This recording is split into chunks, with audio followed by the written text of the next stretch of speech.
అర్థమైతే ఆ కథలు కూడా. దీపం అంటే ఏంది? అది శరీరం దీపం. మనకు అది శరీరం పెట్టినా ఆత్మకి ఆ నూనె పోస్తే అది నీళ్ళు తాగితే మన స్టోరీస్ అని ఎందుకు వెతుకుంటున్నాను. మనం స్టోరీస్ అన్నా కొంచెం ఏమైనా పని చేస్తుంటే మనకు ఆ స్టోరీ యాడికి వచ్చి అదే ఇది తప్పు అని మనం చేయకుండా ఉంటాము. ఒత్తి అంటే ఏంటి? మన ఆత్మ నూనెలో నీటి వెలుగుతుంది మన ఆత్మ.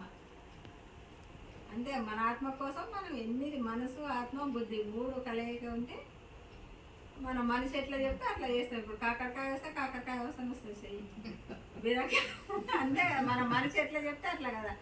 ఈరోజు రావాలనుకున్నా వచ్చినా, మా మూల చేత నడిపించాలనుకున్నా పెట్టినా, లేకుంటే నేను ఆనే ఉండాలని ఇష్టం ఉండే. అంటే మన ఇంట్లో కూడా మనది మనం చక్కగా ఉంటుంది. మనం 10 మంది వాళ్ళు కలుస్తారు. దుమ్ము పట్టుకుంటుంది ఇల్లు చేసేతో ఎవరు ఇంకా ఈ రోజుల్లో ఉంటే వచ్చి మన ఇంట్లో పెట్టుకోవాలని వచ్చినాం.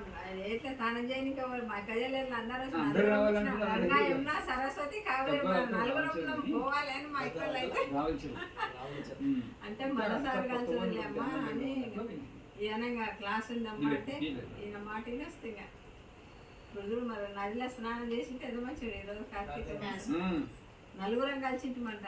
అట్లా గంగా యమున సరస్వతి కావేరి మా ఇక్కలు అట్లా పేరు పెట్టిండ్రు.